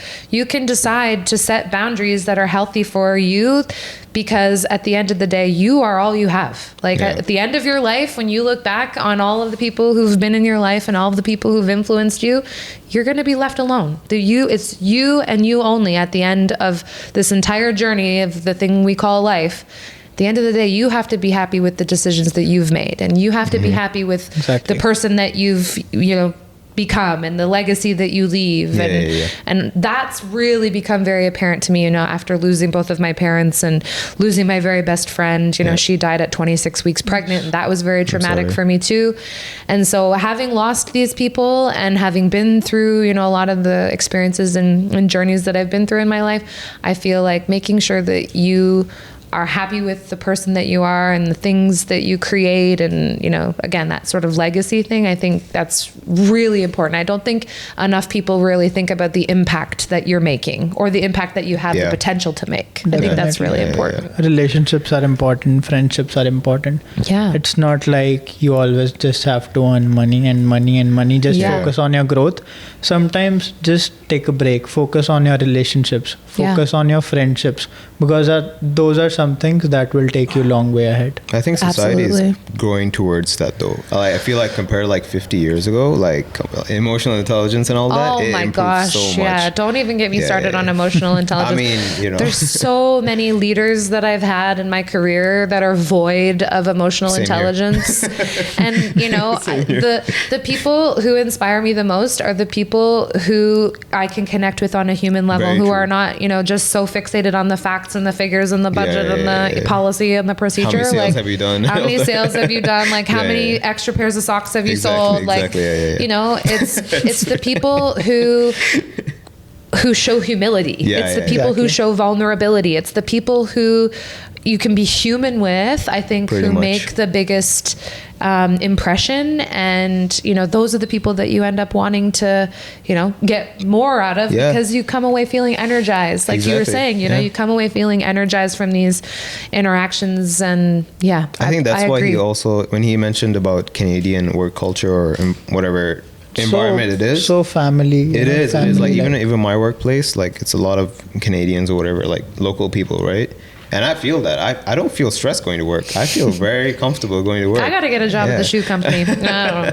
I mean, shout out to the manager and everyone, but I need a sixth Canadian culture is amazing. Like it is. Even for me, when I did that international office job, my manager Natalia, I would say the name openly, she gave me a hoodie. Shout out Natalia. Yeah, she gave me a hoodie, and then she gave me a written card. She gave me a gift card of Amazon. Oh, what nice. I did, nothing, just worked for 4 months. Okay, for you it's nothing, but for them it's like, hey, this guy did good work. Yes, He doesn't realize the hard work. That's the appreciation they give. Even if they don't give, their support is enough.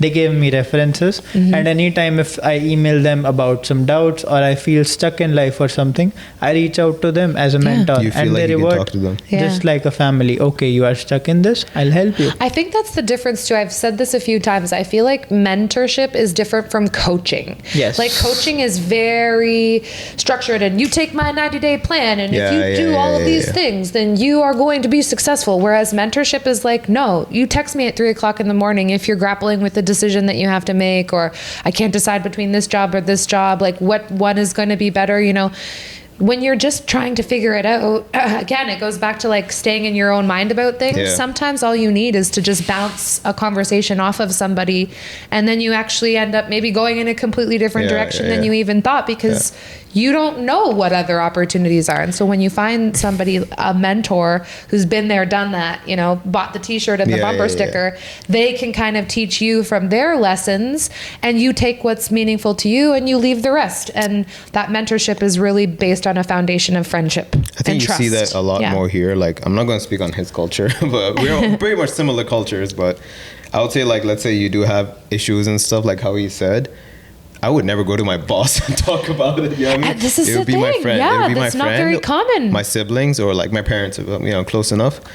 But it would never, like, when I came here and I experienced it, I'm like, yo, this is wild. Different. This is crazy. Yeah. And I feel happy going to work. Like, it's not like, if you feel happy going to work. Yeah, like I wouldn't be like, because I know some people who are in toxic environment, like work environments, they dread it. Like it's just they come from work, they're like, I'm drained. And I come from work, I'm like, I can do some work. Whatever. It's very important. Is Natalia Gen Z, Millennial, Gen X? Do you know? So she's from Colombia. No, but I mean, how old is she? 40s? I guess 40 or 50. Oh, okay. So she's Gen X probably. Yeah, but one thing she's I'm noticing, so connecting. Like, yeah, one thing I'm noticing is that younger professionals have this innate desire to foster the development of young people, which is why OBM is, the concept of OBM and what we're hoping, to develop with a mentorship matching program is to identify leaders in the community and leaders in the workforce who want to foster that growth and development of younger professionals. Because what is our world going to look like in 10 or 15 years if we have TikTokers running hospitals? You know what I mean? Like we'll just be, dancing dancing in the middle of ORs? Like, what are we going to there's be? an operation going on, and Yeah, like what is the world going to look like? And so I think, one of the louder messages that I, shout about OBM is we need to be creating safe spaces for younger people to come and have conversations with seniors, whether you're 10 or 15 or 20 years older. Identify a young person that you can help. Identify a young person that you can mentor. Identify a young person who you could just be a lending ear to, because young people, not only do you have social media and the internet and the workforce is, busted and healthcare is burning, a burning flaming dumpster fire. When there are so many things happening in your surrounding environment and in society, it can be really overwhelming, and it can be really hard to, have something to believe in or have something that motivates you. So if you can be a mentor for somebody and you can inspire somebody, even in a little way, you're making an impact on that person's life. Yeah, I think since you do the Walmart and the other one, right? So I'm not going to specify what is what,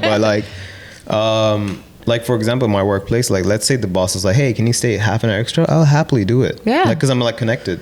If it was a job I don't care about, I'm like, no. They feel like it's very transactional. I'm like, no, I'm dipping. Peace. Yeah, gotta go. I got a plan. Yeah. Even if they told me, hey, 30 minutes and you're not going to get paid, I'll be like, it's fine. Yeah. You guys treat me so well. It really does help. Yeah. Yeah. The same with this. Good work culture is very important. If you talk to us transactional, we won't feel as much Shannon. No, instead you guys feel bad for me. No. Please. I don't know if you know the movie. If you know the movie Bridesmaids, but the one actress, Kristen Wiig, she's like, help me, I'm poor. It's like, help me, I don't know what I'm doing. Help me, I need website help. Help same. me. I talked to a friend in my class. I told him that I'm volunteering at so many places, and in my LinkedIn, I guess I have 7 or 8 volunteer experiences right now. You're just collecting them like trading cards. And he's like, why aren't you charging them? Let's say if you are developing some website or something, why are you voluntarily? I'm like, because I'm getting the experience. Yeah. Secondly, I'm getting to know the person. And third, it's not always about money. Yeah. And I don't know if you believe in the law of attraction. I don't know if you believe in the law of attraction, but if you put abundance out into the universe, the law of attraction says that abundance will be returned to you tenfold. You never know. Let's say what benefit that person will give you in the long run. Yeah. Can we just do the olive in the pit really quick? This is just one little segment to kind of wrap things up. So olive in the pit is one good thing. So that's the olive, and the pit is one bad thing. So what was your olive for the week, and what was your pit for the week? You go first. Okay, why are you confusing? Any really good, or even just an averagely good kind of thing is your olive for the week, and then your pit is go ahead. Olive for the week. I mean, you can agree with this too. The volunteering event we did for the Halloween event. That's olive, sweet. What was the first one? Olive with what? Olive is the volunteer thing, and then your pit is the crappy thing. The crappy thing. You slept through your alarm, or you got stuck in a traffic jam, or. I mean, I've been so busy that my room's a mess right now. That's my pit. I would say. They say that your room is a reflection of what's going on in your brain. It's so messed up. Are you feeling hectic? Yeah. It's a lot of things going on right now. So very hectic. As you can see, my home is a bit of a train wreck, so that's also a definition of my brain. There's your pit. All right, go home and clean your room. Make your bed. Brush your teeth. I do. So for up me, like the flowers, down like the rain. Chugga choo choo. So for me, olive in the week is this.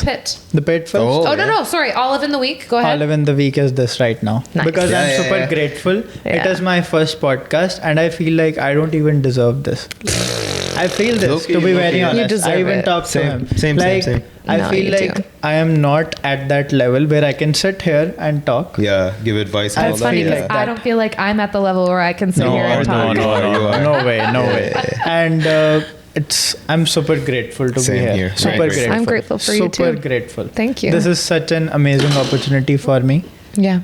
And this is such an amazing opportunity for me, and I love to be here. And all thanks to you for giving me this opportunity, giving him this opportunity. Absolutely. I appreciate it. Now you have to end with a pit. Any pits? I can talk about it. Go So recently, I wanted to cook something, but I saw a moose in my house. A mouse. Moose, like a small mouse. Yeah. Oh, that's called a mouse, obviously. Yeah. Not a rat. A moose would be sorry. A mouse would not fit in your house. Mouse. Yeah.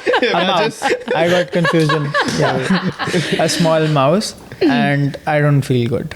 No, I don't feel 'cause like where cooking there's in one, the kitchen. Where there's one, there's many. Yeah, there's many, to be very honest. You're gonna need to And- ask your landlord for traps. And like, I'm not, Reducing rent. I'm not like, I'm a very soft-hearted person, I would say. And there's a There's sticky glue wrap. There's ethical traps. And one was Yeah. stuck, And then it he was screams. trying. So I got him out. Like Oh. he was on the corner. By mistake, like I cut his a little, and I got him out. Yeah. And then there's another one who got trapped this morning. So where I there's don't one, feel like there's eating dozens. anything in my house, cooking something, and then I don't feel good. Yeah. Oh my goodness. I have a I'm just thinking of moving out just because of a small mouse. and that's the thing, when the weather starts to change, all of the little rodents and whatever, they start to just find holes Isn't in the winter foundation. less?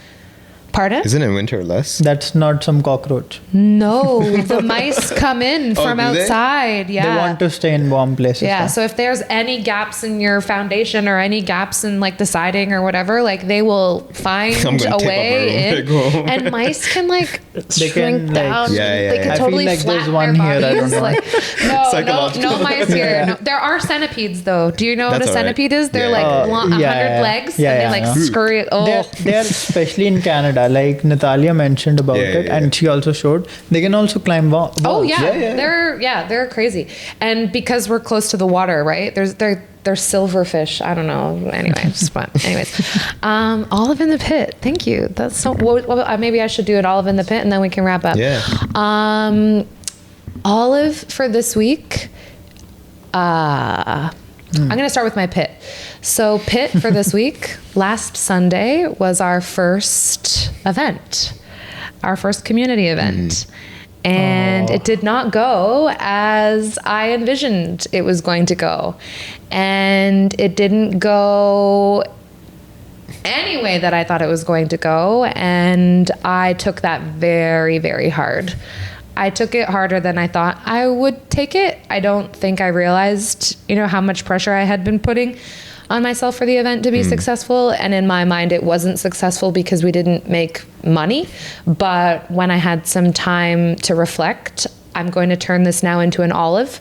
I had some time to reflect after the pit, and I had some really incredible, wonderful people remind me that even though the pit was as hard as it was to chew, I've been able to see past the pit, and a lot of learning and a lot of key takeaways were, collected from that experience. And now I feel like when we do this again, because I'm not giving up, not going to, throw in the towel and say, we're never doing an event again. Yeah. Like now I feel like going into the next event, I feel so much more prepared, and I feel like all of the things that we maybe didn't do proactively, or all the things we didn't plan for. Now I feel like going into the next event, we'll be able to do it 100 times better. And so a pit turned into an olive for me this week. And now we're 7 days post event, and I'm already, planning for what the next 2.0 version of the event will be. And I think that's a really good lesson to all of you, is even if you're going through it, surround yourself with people who will continue to inspire you and support you and motivate you. And yeah, I think that, I think that's where we'll finish off for today. Love that. Yeah, I think that's, so listen guys, it's been a pleasure. It's been a slice. Same They're here. super Same great. to It's you. been a real enjoyable experience, and I hope that we will is do fun. this again. This is I fun. think Yeah, we I like should do this. this again. Like Definitely. I've been saying to a lot of the guests, like let's do it again in a year's time, because Yeah. we can See kind where of we are. see where Yeah, you're yeah, at. yeah, You'll yeah. be done school, hopefully corporate, maybe starting your own business. Who knows Who knows where life's gonna take us? Yeah, he's gonna be 45, so he'll be, his frontal Going lobe will be past the so time. big it won't even fit into the room. Yeah. Anyways, I This is wish the my All of head You doesn't get podcast. big. this is the All of You podcast. Thank you, everyone. These are my Thank you, guys. guests. This is Sarthak and Shak. And we can't this wait to is see you next Shannon. time. Oh, yes. The Olive You podcast, where we sit down with all of you, and we can't wait to extend the olive branch in our next episode. Have a Make good sure one, you everybody. subscribe. Oh, yeah. Yeah, I'm subscribe, supposed to say, guys. like and subscribe and hit the bell notification and turn your notification bell on and all of that stuff. All All the right. good stuff. Yeah, all that good stuff. All right, everybody. Thank See you, you guys. everyone.